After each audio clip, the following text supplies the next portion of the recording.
Welcome to the Learning Pines YouTube. We hope this video helps. You start inside the Sharepoint site where the calendar belongs. Click the gear icon, choose Add an App, and select the built-in calendar app. This is the only supported method for a classic calendar view. Name the calendar clearly so users can find it, then set basic permissions now if required, because permissions affect visibility. Once done, click Create and wait for Sharepoint to provision the list. This begins the calendar object you will configure next.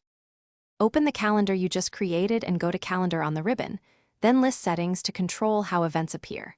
Change the default view to work week or month, verify site time zone and regional settings so times match your users, and add or remove columns like location or category to capture needed data.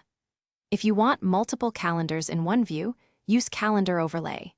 You can enable incoming email if your environment supports it. This streamlines event creation by mail.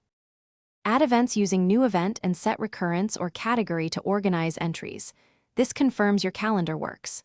To sync, use the calendar ribbon and choose Connect to Outlook so events appear in desktop Outlook. This requires a compatible client. If the calendar or options are missing, make sure you have site permissions, the calendar app feature is enabled, and the classic experience is allowed. Modern lists differ. As a quick troubleshooting tip, recheck user permissions. Thanks for watching. Consider subscribing if we helped you.